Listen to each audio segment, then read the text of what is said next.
Thanks, Chris. And it's kind of hard to follow that talk with government programmatic bureaucracy, but I'm gonna do my best to entertain everybody. And as Chris kind of mentioned, he's saying that the Earth Archive is following in 3DEP's footsteps. I kind of like to think of 3DEP as the United States contribution of the three-dimensional snapshots we've been collecting to the Earth Archive. So I'm going to kind of talk about what we've been doing as a national program in the United States here for a while. USGS, as an agency, we've been collecting and disseminating LiDAR for a long time. I came on almost 20 years ago to start bringing LiDAR into some of our national mapping programs. And so we've been collecting and using LiDAR for many years. But officially, the 3D elevation program began around 2015 as a partnership initiative to really get the entire Coterminous US collected within a decade. And in doing this, we've learned a lot along the way. This GIF kind of is sometimes how I feel my career has gone, but we've learned a lot, and hopefully some of the things that we've learned we can share with the Earth Archive. So for those of you that aren't familiar with exactly what the 3D elevation program is, it's really an effort, a partnership effort to get nationwide LiDAR for the Coterminous US and territories to create the first ever national baseline of consistent high resolution elevation data in less than a decade. And so, our goal is to have this status map up here at the top right, completely filled out, at least as the acquisitions go, by 2023. Chris mentioned, the Earth Archive's very ambitious. We had the same issues when we started 3DEP. People didn't think we'd be able to achieve this goal, and as you'll see as we move ahead, we're getting really close to being able to make that a reality. So for 3DEP, we chose LiDAR as our tool of choice, and there's several main reasons why LiDAR is really our tool of choice. It's the Swiss Army knife kind of thing here. Big ones is we can collect three-dimensional data that has high resolution, high accuracy, high precision. As you saw in the talk right before, the ability to penetrate foliage to see what the ground looks like underneath the vegetation is critical for a lot of applications, not just in archaeology, but for many other applications that need to see the bare earth surface. There's certain types of LiDARs can even, depending on the laser wavelength, can even penetrate water to certain depths to let us see the surfaces under water. So that's a new critical piece of the puzzle that we're looking at. And then, it's not just the fact that we can see the bare earth, we can do a complete three-dimensional image, get a full understanding of the complete vertical structure of the canopy. And, I mentioned LiDAR is kind of like our Swiss Army knife. It does a lot of things for a lot of different kinds of applications.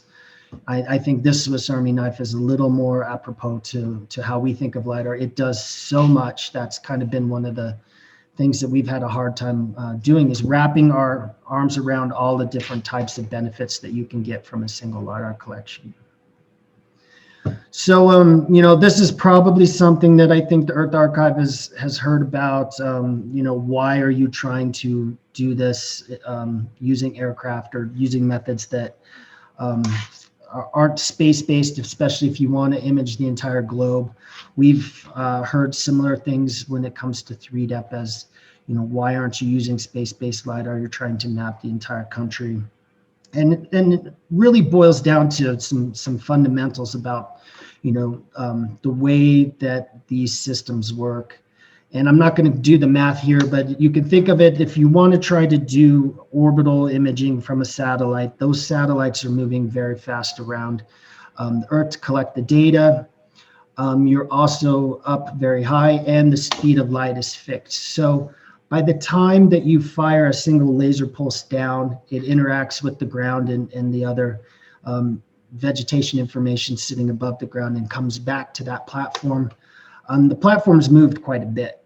So in order to capture those photons that you fired down and that bounced back, you have to have a big telescope to capture those, or a very sensitive detector, so you can only grab some of those, or even both, or you have to come up with creative solutions to get that. So that kind of really limits the resolution and precision and information that we're currently able to get using LiDAR from space. And so that's why for the 3D elevation program specifically, we've been really focused on using airborne platforms and taking advantage of those private sector mapping firms who can collect that kind of data for us. So the organization for today's talk is going to kind of be built around this diagram that we've developed, talking about how you can create a kind of national mapping program. I think this can be applied to the components that I think are critical for how the Earth Archive is going to work moving forward. I'm not going to go around and read every circle here, but we're kind of starting from the program that up here at about 11 o'clock, and we're going to move counterclockwise. And what I'm going to show in the following slides, you'll see these components to this this process here that we have mapped out down at the bottom right of each slide. So the first thing we did with 3DEP is really get a better understanding of these requirements and benefits that a national LiDAR program could have. And by doing that, we conducted something called the National Enhanced Elevation Assessment, or NEA. And that was done in about 2011. It took about 2 years to do. And in that, we collected information from 34 federal agencies, all 50 states. We also talked to local government, tribal governments, private sector folks, and not-for-profit groups, trying to figure out what kinds of mission-critical activities they had that needed significantly better elevation data than what we currently were providing as part of USGS. And from that study, 602 specific mission-critical activities were identified. And one of the other things that we were able to do is kind of get a better understanding of the monetary benefits that are associated with having this kind of national program. And being able to put that return on investment, I think, was really critical to us getting increased appropriations every year to make this idea a reality. On the right here, you'll see this chart. So we have these mission critical activities that were grouped into business uses, and we documented the conservative and potential benefits of each of those. And the top two for the folks that we interviewed in the United States were flood risk management and infrastructure and construction management. You can see there's a whole suite of other ones too that we touched on. But doing this assessment, we realized that we could get a return on investment of almost 5 to 1 and have the potential to generate $13 billion a year in benefits. And by leveraging the expertise and capacity of private mapping firms and coming together as a group to collect larger areas, we realized that we could achieve at least a 25% cost efficiency gain by collecting more than a tiny project by project thing. And at the same time, completely get within the next decade a refresh of some of our older elevation data. And so I mentioned that, we started this in about 2015. This map here down in the middle kind of shows you our current status in terms of where we have data available in progress. We're about 78% of the way collected. And you can see where we still have a lot of open areas, especially in a lot of the federal lands.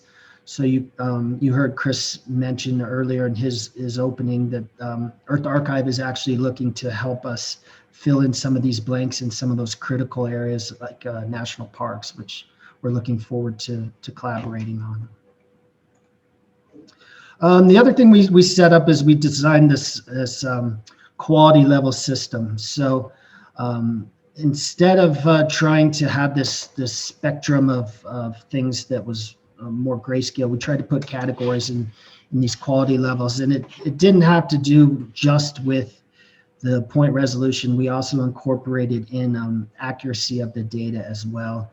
And designing the program, we set a bar for QL2 or better. So you can see here that QL2 LiDAR, if you ever hear anybody talk about it, is really data that's collected at about 2 points per square meter at a RMSE in the open at about 10 centimeters, which enables us to create 1 meter bare DMs from that data. I don't like numbers as much as I do pretty pictures, so this kind of gives you a graphical example of the differences between QL2 and QL1. These are 2 separate collections that were done in California on 2 different times. What you can see and what we found is that depending on the application, a lot of our partners have really gravitated more towards the QL1 level of data, because especially in dense areas, you get a lot better vegetation penetration to enable you to get the barer surfaces that a lot of people want to use. And then the bottom example here is just showing you a 3-dimensional view of 2 different collects at QL2, QL1. So with all that information, we had to design the program, and we developed this program recommendation by looking at multiple scenarios. So we had a wide range where if we collected a QL1 on an annual cycle based on people's respondents, we'd satisfy 98% of the people's needs that we interviewed. The cost of doing that kind of program was $1.8 billion a year. So what, obviously out of our realm of possibilities. So we recommended the program be built on this QL2 design over an 8-year repeat or recollect cycle. That satisfied 58% of the people. And then the benefit to cost ratio, like I mentioned, was almost 5 to 1. And then that's the floor. So we also allowed the abilities for people to upgrade and collect more data. The next thing we had to do is really vet and publish this program plan. What we designed was something called the call for action. In 2014, we published this, and it's a document that we have continuously referred to as we've charted the course for this first iteration of 3DEP. And it's really helped us with the planning of how we move forward. It put sideboards on things so we knew what things were in scope and out of scope based on what we all agreed to in that program plan. And now that we're getting ready to move to the next generation of 3DEP, we're going to repeat this and create a new program plan, which I think will be a lot different than the first one that we did. Governance is another thing. It sounds like you guys are a long way forward on putting together some kind of governance structure where we can work together and satisfy multiple needs by having still regional and local focus. For us, the Federal Geographic Data Committee years ago assigned responsible agencies to these geographic data themes, and USGS has the responsibility of providing terrestrial elevation data, and NOAA has the responsibility for bathymetric elevation data. And so under this structure, I'm going to focus primarily on the 3DEP. So we formed this governance under the 3DEP working group, which contains many federal agencies. So we're not just representing USGS needs here. We have many partner member agencies as part of the 3DEP working group, and we meet at least monthly to discuss how we work together and move forward and collect data that satisfies everyone's needs. And then another critical component to this is we, in the 3DEP working group, we report to an executive forum, which is the group individuals that are executive champions at each of the agencies. So these executive champions meet as well to provide high-level guidance and direction to us in the 3DEP working group. And then when it comes to communicating to stakeholders, you know, we've been populating our 3DEP web pages considerably to show any kinds of information from acquisition to dissemination components. I'm showing here some of the financial components to let you all see some of the magnitudes of dollars that are being spent for the 3DEP program to move forward. This is this bar graph here is one from our webpage showing the federal and non-federal investments for FY 2015 to 2020. And so you can see we've had increases in spending on collecting data for 3DEP over the past several years. We had a modest drop this last year. I think because of COVID, we'll probably see something similar in this fiscal year. This is another graph that kind of shows the expenditures in a different way. So you know, a lot of people give USGS the lion's share credit for 3DEP, but if you look at the expenditures, at least in data acquisition, we're a small fraction of the total investment that's done by all partners. Some of our partners, such as NRCS and FEMA, contribute heavily to getting that data collected, as well as state and local contributions, which I'll talk about mechanisms for that. You can also see our estimates for how we spend money on the program management piece has been pretty static over the years.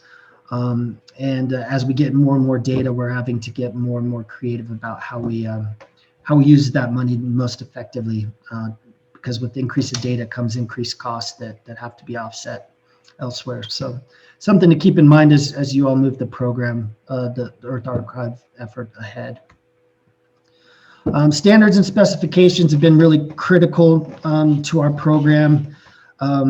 Standards and specifications really help national program connect disparate data sets together. So we can use all these pieces and stick them together and use them interoperably. And this becomes important to us because we do not have a single source of acquisition. We contract with many commercial partners and many different types of LiDAR instruments to collect data for 3DEP, and we need ways to integrate all of this data together. And so there's for us as a national program, that's really helped distinguish how we're operating versus more of a clearinghouse type of model. And I think, you know, it'll be up to the Earth Archive to figure out what kinds of model you all want to achieve as you move forward. There's nothing wrong with the clearinghouse model. You know, I started something in the mid-2000s called CLIC, which basically was a clearinghouse model. It was very successful. But we felt as we became a national program of record type operation that we needed to have standards and specifications that defined interoperability and consistency between projects. And so we've got specifications not just on the acquisition. So for those of you that are familiar with 3DEP, probably have heard about our LiDAR-based specification. It kind of guides anybody that wants to collect LiDAR data for ingest into 3DEP, how it needs to be collected and tested and so on. But we also have specifications for how we deal with our products as well. So for example, we have a 1 meter specification and a seamless specification too. Broad agency announcement is the way that we partner to collect this high quality elevation data. So Every year we get together as a group of federal partners and document the areas that we're interested in collecting to fill in this map, all green. And then we put that out there, and then different federal, state, local governments get together. They see where there's potential funds available to partner with, and then they get together. We can all pool the money, and then we can all collect a single data set that meets everybody's needs. And so this example here shows some of the ways that we have selected areas to collect as we move through. We don't have enough funding to systematically march across the country to collect data. So we tend to go to the areas and collect data where we have partners with funding and the desire to get that area acquired together. We also prefer to have larger areas collected, between 1,500 and 5,000 square miles. Apologize for the miles statistic there. We do all kinds of vetting similar to any kind of grant proposal as it comes in to make the determination where we devote our limited funds to meet our objectives. We also have a national map liaison network that helps us connect the partners on the ground to the national system, help guide the partners through the process of how to get those applications through and so on. And that's been really beneficial as we try to work similar to what sounds like Earth Archive is establishing moving forward. And we've partnered with a lot of people, over 300 partnerships. This is just this eye chart here is just a list of those that we've worked with over the years. We also offer 3 different mechanisms to work with 3DEP. You can contract with us, where we do the contracting and acquisition process.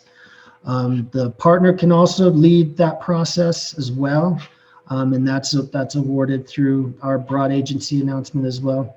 And then you can always contribute data to 3DEP, and by doing that, we bring it in and look to see if it meets the requirements or close enough that investing in data, investing in improving the data is worth the cost of not going back to recollect it ourselves.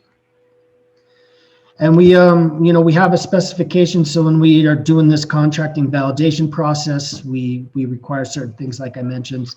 Like the contractor must go out and collect ground control points with survey grade GPS, checkpoints with survey grade GPS. ASPRS, the American Society for Photogrammetry and Remote Sensing, has developed accuracy standards, which we adhere to as part of our process when we do our LiDAR-based specification. And then we have pass-fail metrics that we use. So if you collect the data, you provide the reports to us, and we ensure that it meets our quality level requirements that we have defined in the specifications. The other thing that we've done, we have a big data validation group that goes through and validates the data that comes in. One of the things that they've done is based on a lot of the issues that they've seen over the years. They've compiled those together into a LiDAR error dictionary, and basically I call this the big book of don't do this.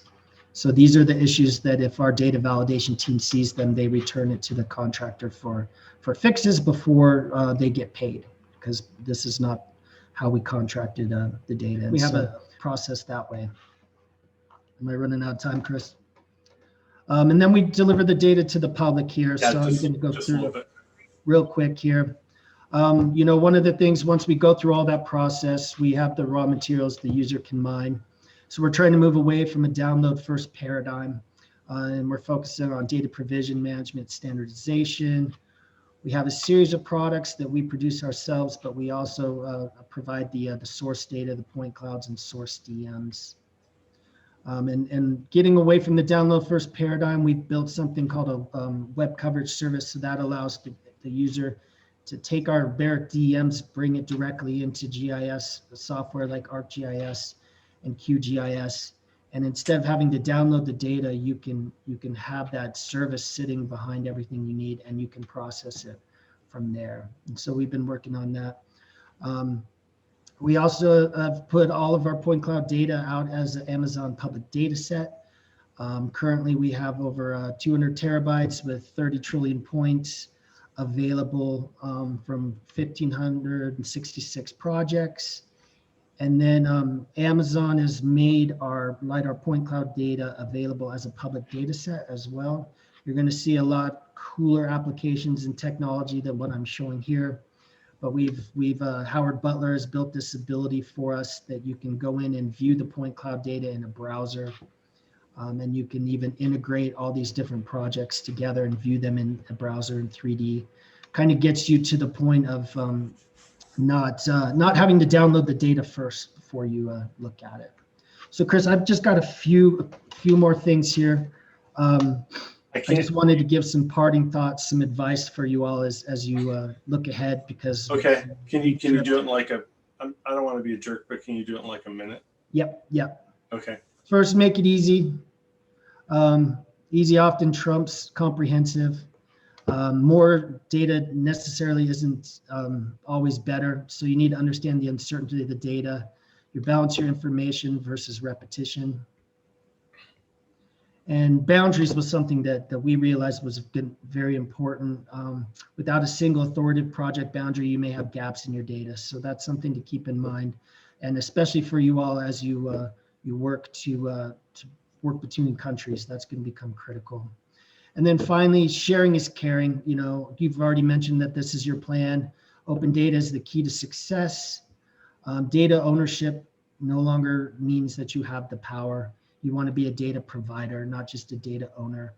You're going to be documenting your success in the use of your data, not just the terabytes of data that you're collecting. And what we found is value can come from unlikely places. And then finally, even though you're going to be providing this data to the public, you want to respect those who are afraid to make their areas public. You're going to see that we have many sovereign tribal nations that are very concerned about us making their data available to the public, and we respect that and are working with them, but at the same time educating them that there is value in sharing the data.